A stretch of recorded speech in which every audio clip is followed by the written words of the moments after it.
الحمد للہ رب العالمین والصلاة والسلام علی سید الانبیاء والمرسلین نبینا محمد وعلی آلہ وصحبہ اجمعین اما بعد رب اشرح لی صدری ویسر لی امری واحلل عقدۃ من لسانی یفقہوا قولی۔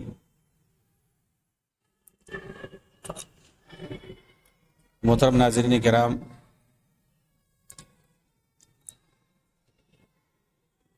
حضرات گرامی و دیگر سامعین،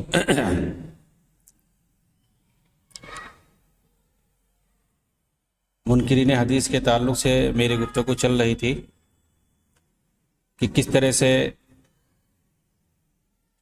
مصر کے اندر شیخ محمد عبدہ وغیرہ نے اس کی بنیاد ڈالی اور پھر اسی منہج پر چلتے ہوئے سر سید خان نے ہندوستان کے اندر بر صغیر کے اندر اس کی بنیاد ڈالی۔ اور پھر میں نے بتلایا کہ کس طرح سے بر صغیر کے اندر دو سلسلے چل پڑے انکار حدیث کے نام پر۔ ایک سلسلے نے تو کلی طور پر انکار کر دیا، جس کے بانی بر صغیر میں کہہ لیجئے عبداللہ چکڑالوی ہیں۔ یہ پہلے شخص ہیں جنہوں نے کھل کر حدیث کا انکار کیا، فرقہ اہل قرآن کی بنیاد رکھ دی۔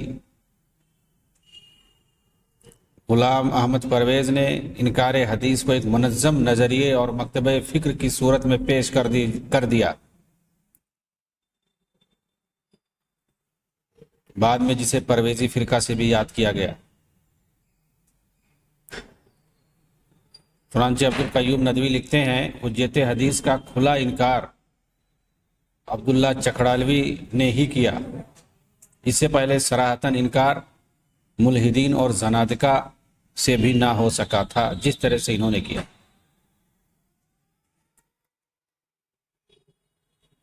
اور پھر اس کے بعد مختلف لوگوں نے انکار کیا۔ احمد اللہ امرتسری فتنے انکار حدیث کا بیڑا انہوں نے اٹھایا۔ میراث اسلام ان کی کتاب مشہور ہے، جس کے اندر قرآن پر اکتفا کرنے کی بات کہی اور سنت کا کھلا انکار کیا۔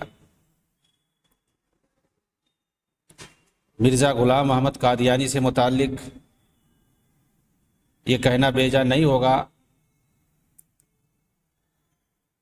کہ اس نے بھی سر سید احمد خان اور ان کے مکتبہ فکر سے شہ حاصل کی۔ شیخ محمد اکرام کے مطابق مولوی چراغ علی سے مرزا کی خط و کتابت جاری تھی۔ چراغ علی جو منکرین حدیث میں مانے جاتے ہیں، نمایاں نام ہے ان کا، اور جہاد سے متعلق وہ چراغ علی کے ہم خیال تھے۔ اسی طرح حضرت عیسیٰ علیہ السلام کے متعلق مرزا علی نے سر سید کے خیالات کی پیروی کی۔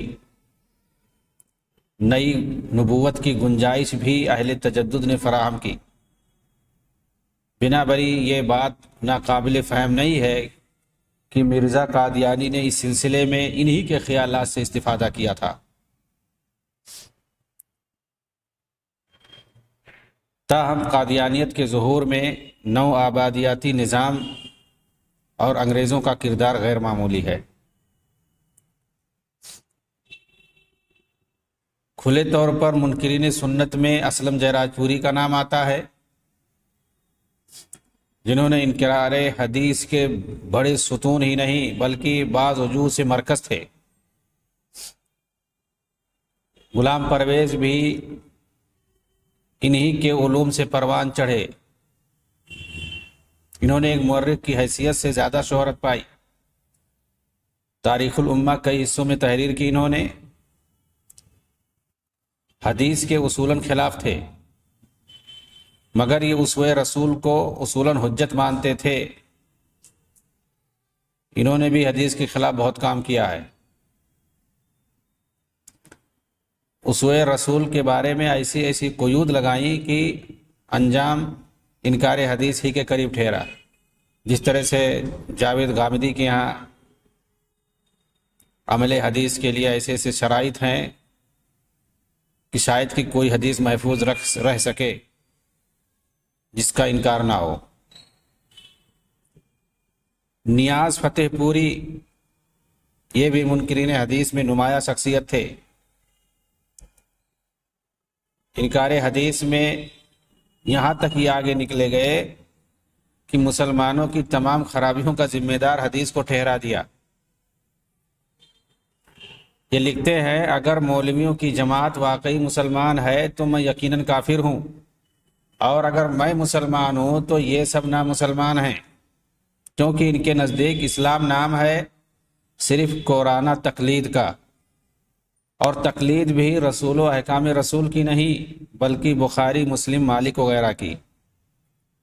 اور میں سمجھتا ہوں کہ حقیقی کیفیت یقین کی اس وقت تک پیدا نہیں ہو سکتی جب تک کہ ہر شخص اپنی سمجھ سے کسی نتیجے پر نہ پہنچے۔ قصہ مختصر یہ کہ اولین بیزاری اسلامی لٹریچر کی طرف سے مجمع احادیث نے پیدا کی۔ من یزدہ ان کی کتاب ہے، جلد نمبر 1 صفحہ 547 میں لکھا ہے انہوں نے۔ حدیث میں شک کے کانٹے نکالنے والا قرآن مجید کے ساتھ کب تک وفادار رہا؟ اسے ان کے الفاظ میں ملاحظہ کیجئے۔ کلام مجید کو نہ میں کلام خداوندی سمجھتا ہوں، نہ الہام ربانی، بلکہ ایک انسان کا کلام جانتا ہوں۔ من یزدہ جلد نمبر 1 صفحہ 405۔ یہ فتح نیاز پوری، جو اس لیے کہا جاتا ہے کہ جو حدیث کا انکار کرتا ہے کسی بھی صورت میں وہ قرآن کا بھی منکر ہوتا ہے، وہ اظہار کرے یا نہ کرے۔ انہوں نے تو اظہار کر دیا۔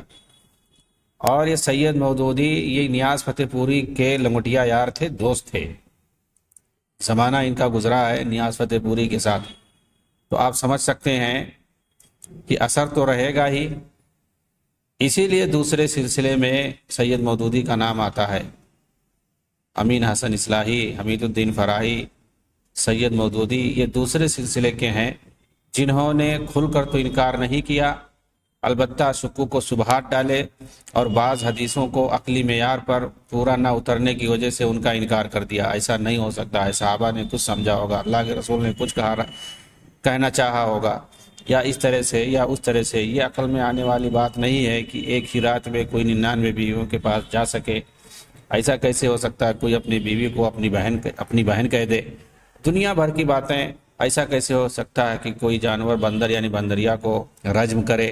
ایسا کیسے ہو سکتا ہے کہ دجال کہیں پر زندہ ہو اور اس کا کھوج نہ لگایا جائے؟ آخر کون سی ایسی جگہ ہے جہاں پر یاجوج ماجوج ہیں وہ کوئی جانتا نہیں ہے، اب بھی وہ موجود ہیں؟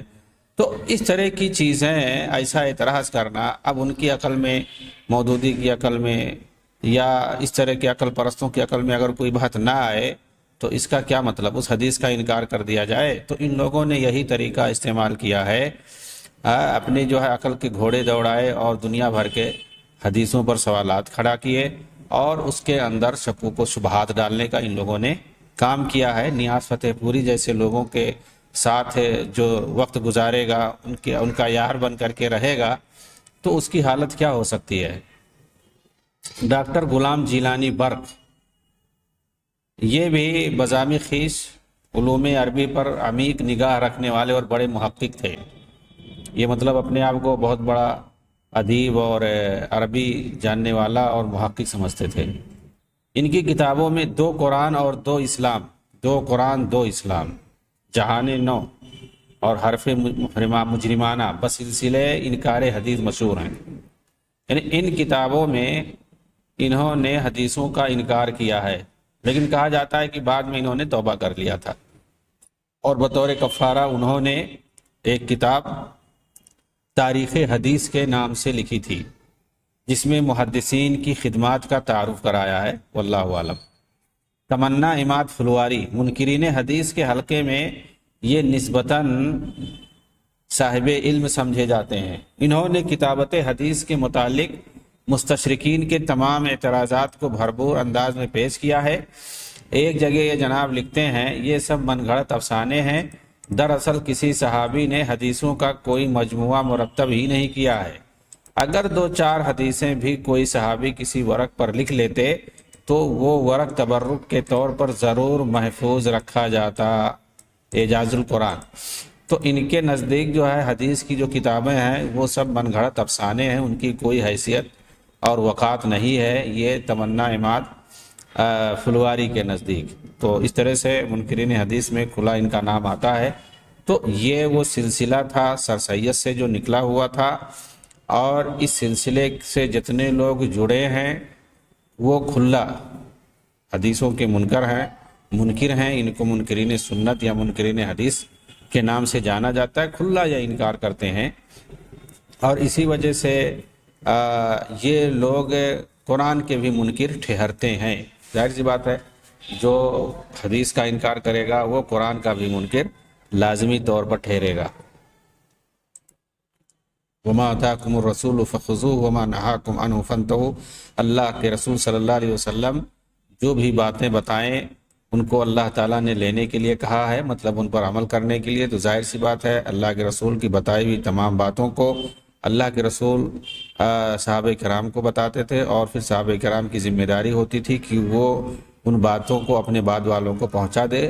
حجۃ الوداع کے موقع پر اللہ کے رسول نے صاف صاف اپنے خطبے میں فرمایا تھا، جس وقت کی لاکھوں لوگ وہاں پہ موجود تھے، بلغوا انی، مطلب فلیبلغ الشاہد الغائب، میری باتوں کو جو یہاں موجود ہیں وہ دوسروں کو پہنچا دیں گے. اور بہت بڑا خطبہ آپ نے دیا تھا، بہت ساری چیزوں کو آپ نے بتایا تھا.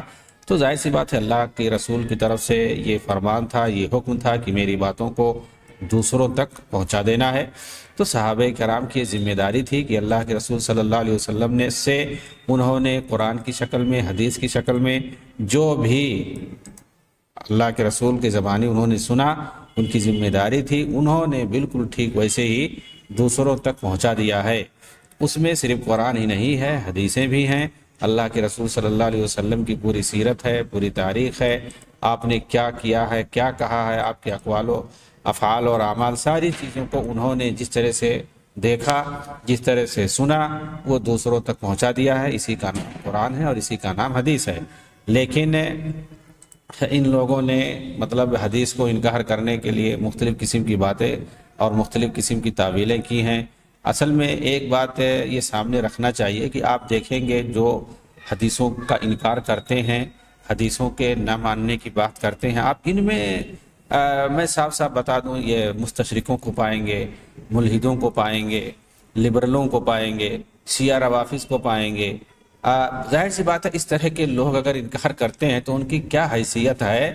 اور اس میں جو سب سے بڑا عنصر اور محرک سمجھ میں آتا ہے وہ مطلب کسل مندی ہے. میں بتاؤں گا کہ اس کے اسباب اور محرکات کیا ہیں.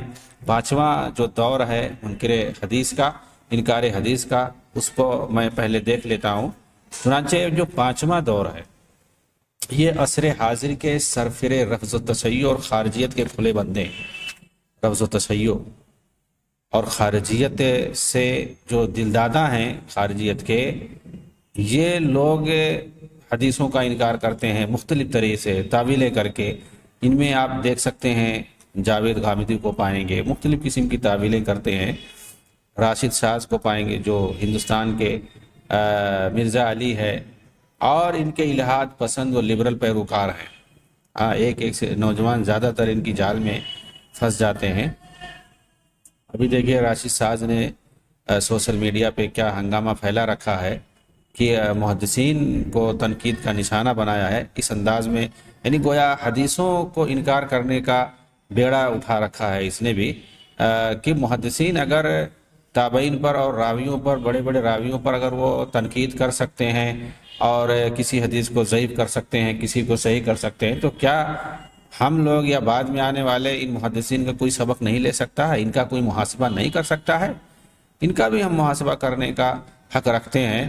تو ٹھیک ہے بھائی، بخاری کا محاسبہ کرو اور بتا دو کہ انہوں نے جو حدیثیں لکھی ہیں وہ قابل اعتماد نہیں ہیں، اس لیے کہ جو ہے تمہارے جو آقا ہیں اور پیر و مرشد ہیں وہ لوگ تو ایسا کہہ چکے ہیں. سید مودودی بھی اس طرح کی بات کہہ دیے ہیں اس سے پہلے کہ قرآن صحیح بخاری کے اندر، صحیح مسلم کے اندر جو حدیثیں موجود ہیں، اس کا مطلب یہ نہیں ہے کہ ان کتابوں کے اندر کوئی حدیث آ جائے تو ہم اس کو صحیح مان لیں گے آنکھ بند کر کے، بلکہ اس کو دیکھا جائے گا، پرکھا جائے گا.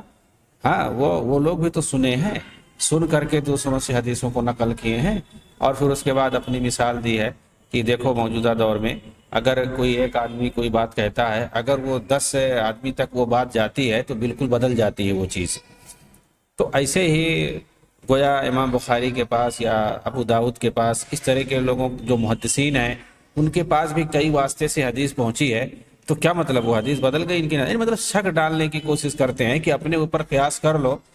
وہ ہم لوگوں کی یعنی اپنی باتوں کو وہ نبی کی بات پر محمول کر رہے ہیں اور مثال دے رہے ہیں، یعنی اپنی بات پر محمول کر رہے ہیں، اپنی بات کی مثال دے رہے ہیں، وہ اپنی بات پر اس کو فٹ کر رہے ہیں۔ ظاہر سی بات ہے جو اللہ کا کلام ہوگا، رسول کا کلام ہوگا، اس کی دوسری حیثیت ہے، وہ ایک شریعت کی حیثیت رکھتی ہے، اور ہما سما کی بات ہے کہ کیا حیثیت ہے بھائی، اس کو نقل کرنے میں ہو سکتا ہے آدمی کی، ان کو پتہ نہیں کہ محدثین نے کس طرح سے فن رجال، علم رجال اور اس طرح سے اصول حدیث، جرح و تعدیل وغیرہ کا کیسا نظام قائم کیا ہے، اور کس طرح سے وہ لوگ جرح و نقد کرتے ہیں، اور پھر اس کے بعد ان کا جو اپنا معیار ہے محدثین کا، اس معیار پر حدیثوں کو پرکھتے ہیں مضبوطی کے ساتھ۔ چنانچہ اگر محدثین کے معیار پر انہوں نے جو اصول بنائے ہیں حدیثوں کو جانچنے کے لیے، اگر ان معیار کو، ان اصولوں کو اگر تاریخی روایتوں پر فٹ کیا جائے تو بہت مشکل سے کوئی روایت اس معیار کی آتی ہے۔ تو کہنے کا مطلب یہ ہے کہ محدثین نے نبی صلی اللہ علیہ وسلم کی حدیثوں کے لیے ایک معیار بنایا ہے، ان معیار پر جو حدیثیں پورا اترتی ہیں انہی کو لیا جاتا ہے۔ بعد میں ہمارے اور آپ کے شک ڈالنے سے، شبہہ ڈالنے سے، حدیثوں کو مشکوک کرنے سے کوئی حدیث مشکوک نہیں ہو جائے گی، اور اس قسم کے لوگوں کا جواب دینے والے موجود ہیں۔ اللہ تعالیٰ نے خود یہ بات وعدہ کیا، جیسا کہ اللہ کے رسول صلی اللہ علیہ وسلم نے فرمایا ہے کہ بہت سے لوگ ایسے پیدا ہوتے رہیں گے جو باطل پرستوں کے باطل کا دفاع کرتے رہیں گے، ان کو ختم کرتے رہیں گے، اور جو سنتوں کا دفاع کریں گے، تو سنتوں کا دفاع کرنے والے، باطل پرستوں کے باطل کو روکنے والے، اس کو مٹانے والے، یہ پیدا ہوتے رہیں گے۔ اور ظاہر سی بات ہے اللہ کے رسول نے یہ بھی فرمایا ہے کہ ایک جماعت ہمیشہ قائم رہے گی، باقی رہے گی، جو حق پر ہوگی اللہ ان کی مدد کرے گا، وہ سنت کا دفاع کرتے رہیں گے انشاءاللہ۔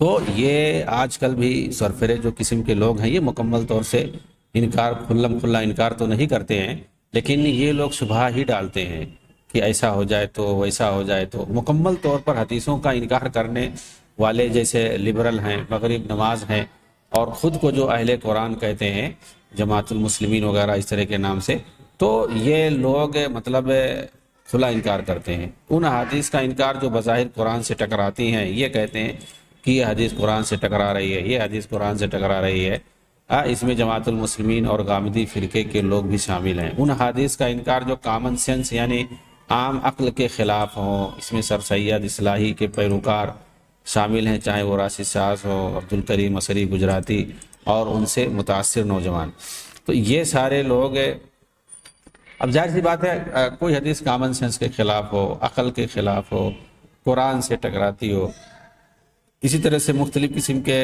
تعویلیں کرتے ہیں، تو قرآن حدیث یہ سب فطری چیزیں ہیں، ان کو ماننا پڑے گا۔ ہاں جو ہماری عقل کے خلاف ہو، ہم اس کا مطلب یہ نہیں کہ قرآن خلاف، ہماری عقل خلاف ہے، ہم نہیں سمجھ پا رہے ہیں، ہماری سمجھ میں نہیں آ رہی ہے۔ اب مثال کے طور کوئی معجزہ ہے تو ظاہر سے معجزہ کہتے ہی ہیں کہ جو عقل کے خلاف ہو، انسانی عقل کے خلاف ہو، خرق عادت اس کو کہا ہی جاتا ہے۔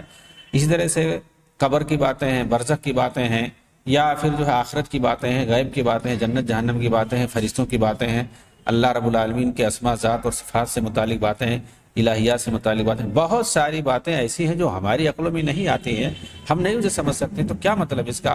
ہم اس کا مطلب جو ہے آخرت کا انکار کر دیں، قبر کا انکار کر دیں، عذاب قبر کا انکار کر دیں، اور بہت سے منکرین موجود ہیں انکار کرنے والے، اور جتنی بھی آخرت سے متعلق جتنی بھی چیزیں ہیں، جنت جہنم پل صراط وغیرہ، حساب و کتاب، حشر و نشر، ان ساری چیزوں کا انکار کر دیں، فرشتوں کا انکار کر دیں۔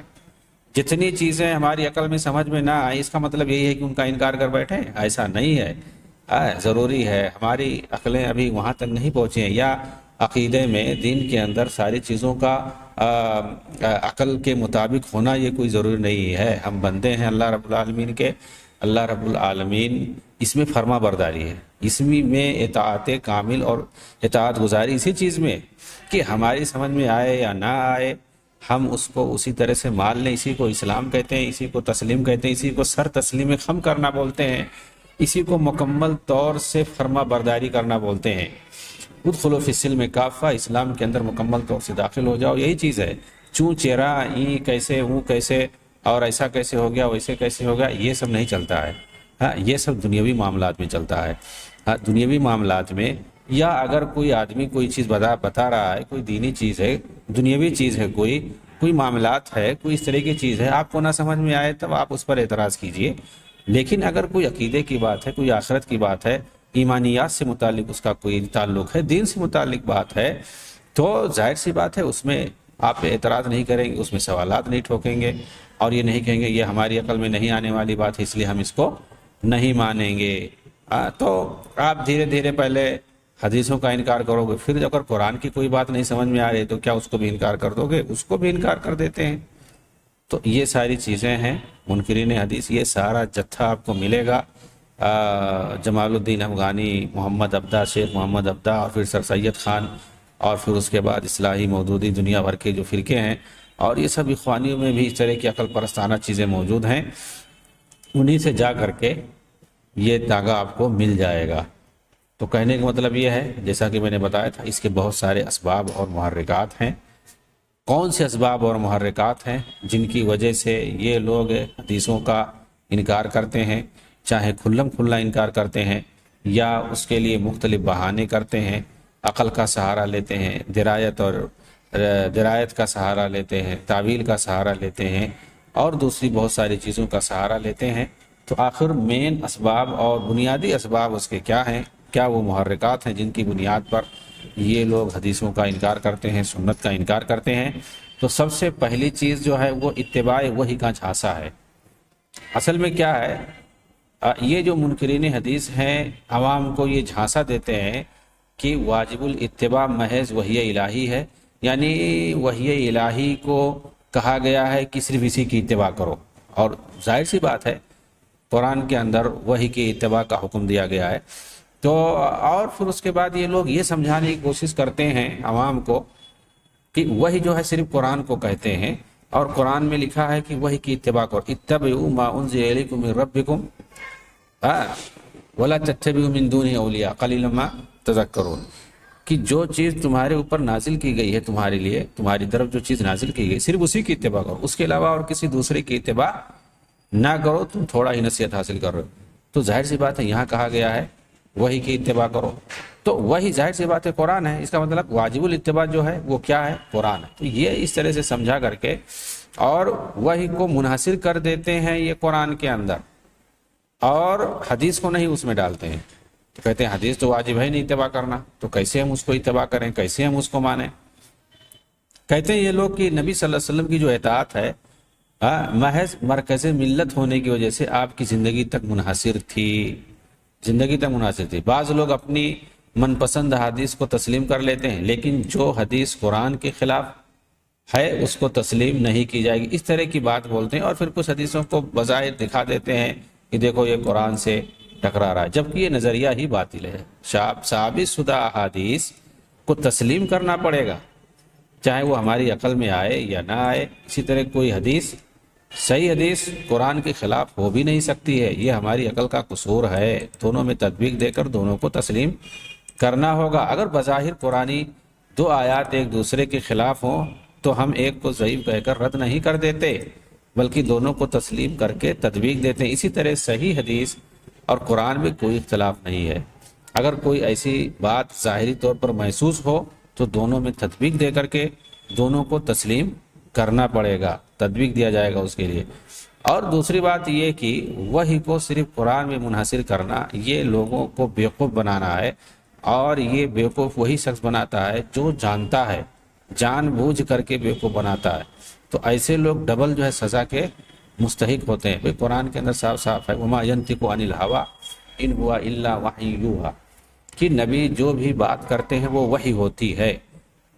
وہ وحی کے علاوہ اور کچھ نہیں بولتے. ظاہر سی بات ہے شرعی معاملات میں اللہ کے رسول جو بتاتے ہیں لوگوں کو، دین کے معاملے میں جو چیزیں بتاتے ہیں وہ سب وحی ہوتی ہے. تو ظاہر سی بات ہے وہ قرآن بھی ہے، قرآن کی شکل میں بھی اللہ کے رسول بتاتے ہیں، اور قرآن کے علاوہ بھی آپ نے بتایا، اسی کو ہم وہی حدیث کہتے ہیں. اسی کو ہم حدیث کہتے ہیں، قرآن کے علاوہ جو بتا. اسی لیے محدثین نے وحی کی دو قسمیں کہی ہیں، وحی جلی، وحی خفی. وحی جلی قرآن کی شکل میں، اور وحی خفی یہ حدیث کی شکل میں ہے. اللہ تعالیٰ نے دونوں کی حفاظت کی ذمہ داری لی ہے. چنانچہ عبداللہ ابن عمرو بن عاص رضی اللہ عنہما کہتے ہیں کہ اللہ کے رسول صلی اللہ علیہ وسلم سے میں حدیثیں لکھ لیا کرتا تھا. آپ جو کچھ بولتے تھے میں اسے لکھ لیا کرتا تھا. قریش کے لوگوں نے مجھ پر اعتراض کیا کہ آپ تو جو بھی اللہ کے رسول بولتے ہیں سب لکھ لیتے ہو، حالانکہ کبھی آپ غصے کی حالت میں رہتے ہیں اور کبھی آپ ناراضگی کی حالت میں رہتے ہیں، کبھی خوشی کی حالت میں رہتے ہیں، آپ ساری باتوں کو لکھ لیتے ہیں. تو انہوں نے کہا کہ میں نے اس کے بعد لکھنا چھوڑ دیا، لیکن میرے دل میں بات تھی. میں نے اللہ کے رسول صلی اللہ علیہ وسلم کے سامنے اس بات کا تذکرہ کیا کہ یہ میرے ساتھ ایسا ہوا ہے. تو آپ نے ان کو خطاب کرتے ہوئے کہا کہ میری زبان سے والذی نفس بیدہ لا یخرج منہ الا حق. اللہ کے رسول نے فرمایا کہ اس ذات کی قسم جس کے ہاتھ میں میری جان ہے، اس سے یعنی منہ کی طرف آپ نے اشارہ کیا، اپنے منہ کی طرف کہا میرے منہ سے صرف حق ہی نکلتا ہے، حق کے علاوہ کچھ نہیں. فاکتبوہ، اس لیے تم لکھ رہو، لکھتے رہو جو میں بولتا ہوں. اگر تم لکھنا چاہتے ہو تو لکھو اسے، اس لیے کہ میری زبان سے حق کے علاوہ اور کوئی چیز نہیں نکلتی. تو جس طرح سے اللہ کا کلام معصوم ہے، وحی الہی جس طرح سے معصوم ہے، اسی طرح سے اللہ کے رسول کا بھی کلام جو کہ وحی رسول ہے وہ بھی اسی طرح سے معصوم ہے. حق ہوتا ہے دین کے معاملے میں، کوئی بات آپ بتاتے ہیں تو وہ. اور یہ بھی سن لیجئے، حجت قرآن جس طرح سے ہے، حجت پکڑنے میں، احتجاج پکڑنے میں، استدلال کرنے میں، دلیل کسی حکم کے لیے، کسی چیز کے لیے، جب ہم کسی عقیدے کے لیے، کسی حکم کے لیے، کسی اخلاق اور آداب کے لیے، کسی بھی چیز کے لیے، کسی چیز کو ثابت کرنے کے لیے جب ہم دلیل کے طور پر قرآنی آیت کو پیش کرتے ہیں، اسی طرح سے ہم حدیث کو بھی پیش کر سکتے ہیں. جو ایک حکم اگر بنتا ہے قرآن کی آیتوں کے ذریعے سے ثابت ہوتا ہے، سیم اسی طرح سے، بالکل اسی طرح سے حدیث کے ذریعے بھی ہر چیز ثابت ہوتی ہے، چاہے وہ احکام سے اس کا تعلق ہو، مسائل سے اس کا تعلق ہو، معاملات سے اس کا تعلق ہو، یا اسی طرح سے عقائد ایمانیات سے اس کا تعلق ہو، یا اس کا تعلق حدود اور قصاص سے ہو. حدود اور قصاص سے بھی اگر اس کا تعلق ہے تو جس طرح سے قرآن سے ثابت ہوتا ہے اسی طرح سے حدیث سے بھی ثابت ہو جائے گا. تو احتجاج کے اندر، حجیت کے اندر قرآن اور حدیث دونوں برابر ہیں. ایسا آپ نہیں کہہ سکتے ہیں کہ قرآن کو فوقیت حاصل ہے احتجاج میں. افضلیت میں آپ کہہ سکتے ہیں، لیکن احتجاج میں، حجت پکڑنے میں، استدلال میں، استدلالی کیفیت میں کوئی وہ. ہم یہ نہیں کہیں گے کہ یہ خبر واحد ہے اس وجہ سے اسے ہم دلیل نہیں پکڑ سکتے، یہ ہے یا وہ ہے. صحیح حدیث اگر ہے، اگر ثابت ہو گیا کہ یہ صحیح حدیث ہے، اللہ کے رسول صلی اللہ علیہ وسلم ہی کا کلام ہے، تو ایسی صورت میں ہم اس کو ویسے ہی حجت بنا سکتے ہیں. ہمارے لیے وہ ویسے ہی دلیل ہے جس طرح سے قرآن کی کوئی آیت کو ہم دلیل بناتے ہیں، نبی صلی اللہ علیہ وسلم کی حدیث کو بھی ہم ویسے ہی دلیل کے طور پر پیش کر سکتے ہیں. اور اس کے ذریعے سے ہم کوئی بھی حکم ہو یا کوئی مسئلہ ہو شرعی، یا اسی طرح سے کوئی عقیدہ ہو، ایمان کے تعلق سے کوئی بات ہو، اس کو ہم اسی طرح سے ثابت کر سکتے ہیں. اس کے لیے ہم اسی طرح سے حدیث سے دلیل پکڑ سکتے ہیں جس طرح سے ہم قرآن سے دلیل پکڑتے ہیں. تو یہ اتباع وحی کا جو جھانسا ہے یہ بہت خطرناک ہے. بہت کم لوگ اس کو سمجھ پاتے ہیں. ہاں ظاہر سی بات ہے، مطلب یہ کہ حدیث کو تو اتباع کرنے کے لیے کہا نہیں گیا ہے. اسی طرح سے اسلام کو مغربی تہذیب سے ہم آہنگ کرنے کی کوشش، موجودہ دور میں جو یہ متقربین تھے، مستشرقین سے جا کر کے انہوں نے علوم حاصل کیا ہے، یہ ان لوگوں کی کوشش رہی ہے جیسا کہ میں نے بتایا، اور انگریزوں کے پیروی جنہوں نے کی، ان کے ساتھ جنہوں نے رہ کر کے ان کی چاپلوسی کی، اور ان سے جنہوں نے مراعات حاصل کرنے کی کوشش کی اور مراعات حاصل کرنے کے لیے انہوں نے ساتھ دیا پورے طور پر، تو ظاہر سی بات ہے جو عقل پرست تھے اور عقلانی قسم کے تھے، موجودہ دور کے کہل معتزلہ تھے، یہ لوگ ہر چیز کو ماڈرن سائنس کے حساب سے دیکھنے والے، جن کو آپ عقلانی بھی کہہ سکتے ہیں، ریشنلسٹ کہہ سکتے ہیں، ان لوگوں نے اسلام کو چاہا کہ ہم مغربی تہذیب سے ہم آہنگ کر دیں، اسی طرح سے پیش کریں اسلام کو، جس طرح سے یورپ چاہتا ہے، ماڈرن سائنس جس طرح سے چاہتی ہے اسی طرح سے پیش کر دیں۔ چنانچہ تجدد اور مغربیت اختیار کرنے، عہد نو کے تقاضوں کی دہائی دے کر اسلام کو جدید مغربی نقطۂ نظر سے ہم آہنگ کرنے پر مائل کرنے کی جو کوششیں کی، اور ایک سوچے سمجھے منصوبے کے تحت قرآن کریم اور احادیث نبویہ میں جو شک اور شبہات پیدا کیے اور خیالات فاسدہ، افکار باطلہ کو تحقیق کی آڑ میں پیش کیا، اس سے دنیا اسلام کا ایک بڑا حصہ خصوصاً جدید تعلیم یافتہ طبقہ دینی، فکری، تہذیبی ارتداد میں مبتلا ہو گیا۔ انکار حدیث کا موجودہ فرقہ بنیادی طور پر مستشرقین ہی کی دین ہے، جن کو آپ متقربین یا مستغربین کہہ سکتے ہیں۔ جو مستشرقین کے پیروکار تھے، مسلمان تھے یہ لوگ، اور عالم اسلام کے اندر واپس آ کر کے انہوں نے وہی ساری گندگی پھیلائی جو مستشرقین چاہتے تھے، اور وہ اپنی کتابوں کے ذریعے سے یورپ کے اندر پھیلا چکے ہیں۔ چنانچہ چونکہ حدیث اور جدید مغربی تہذیب کو اکٹھا کرنا ممکن نہیں ہے، لہٰذا حدیث پر اعتراض جدید اعتراض کرنا انہوں نے سیکھا۔ جدید تعلیم یافتہ مسلم دانشوروں کی ہاں اس طرح کا انکار ایک فیشن بن گیا، حدیث کا انکار کرنا۔ اصل میں ہوتا کیا ہے، حدیثوں کے اندر ساری چیزیں وضاحت کے ساتھ، تفصیل کے ساتھ اللہ کے رسول نے توضیح، تشریح اور تفسیر کے طور پر بتا دیا ہے۔ قرآن کے اندر اتنی تفصیل سے ساری چیزیں آپ کو نہیں ملیں گی۔ نماز کی جو تفصیلات ہیں قرآن میں، بھائی نماز پڑھو، اقیموا الصلاۃ وآتوا الزکاۃ، نماز قائم کرو، زکوٰۃ ادا کرو۔ زکوٰۃ کے لیے قرآن میں کہہ دیا گیا زکوٰۃ دو۔ حج کرنے کے لیے، عمرہ کرنے کے لیے کہہ دیا گیا قرآن میں حج کرو، اور اسی طرح سے عمرہ کرو۔ تو ظاہر سی بات ہے، لیکن اس کی تفصیل کس طرح سے ہمیں حج کرنا ہے، مناسک حج، اس کے احکام، اس طرح سے عمرہ کے احکام، اس کے مناسک، زکوٰۃ کی جو پوری تفصیل ہے، کس چیز میں کس طرح سے دینا ہے، کیسے کیا، اس کی پوری تفصیل آپ کو نماز کے اندر کیسے جو ہے سب واجبات ہیں، سنن ہیں، ارکان ہیں، ان کی پوری رکعات کی جو تفصیل ہے، یہ ساری چیزیں آپ کو عقائد میں، ساری چیزیں تفصیلات آپ کو ایمانیات سے تعلق، آخرت سے متعلق ساری چیزیں، ان سب کی تفصیلات آپ کو حدیثوں کے اندر ملے گی، قرآن میں تفصیلات نہیں ہے۔ تو اس کا مطلب یہ ہوتا ہے، اور ان لوگوں نے اس کا غلط فائدہ اٹھایا کہ حدیث کو جب ہم انکار کر دیں گے تو پھر قرآن کو اپنی منمانی، کیونکہ اس کے اندر اختصار ہے، اجمال ہے، ہم اس کو اپنے حساب سے اپنا معنی پہنا دیں گے، جیسا چاہیں گے ویسا ہم مراد لے لیں گے۔ جب تفصیل نہیں ہے تو ہم جیسا چاہیں گے سمجھ لیں گے، اور لوگوں کو بیوقوف بنانے کے لیے کہہ دیتے ہیں کہ تواتر سے عمل ثابت چلا آ رہا ہے، ہمیں کسی تیسری چیز کی ضرورت نہیں ہے، قرآن ہمارے لیے کافی ہے۔ باقی جہاں تک عمل کرنے کی بات ہے، نماز پڑھنے کی بات ہے، ہم دیکھ رہے ہیں آباء و اجداد سے تواتر کی شکل میں چلا آ رہا ہے۔ زکوٰۃ کا بھی معاملہ وہی ہے، حج کوئی ایسا سال نہیں گیا کہ نہ کیا گیا، اور سب لوگ جانتے ہیں کیسے حج ہوتا ہے۔ تو یہ سب کہہ رہے ہیں کہ ایک دوسرے کی پیروی میں لوگ جیسے دیکھتے ہیں ویسے کرتے چلے آئیں گے۔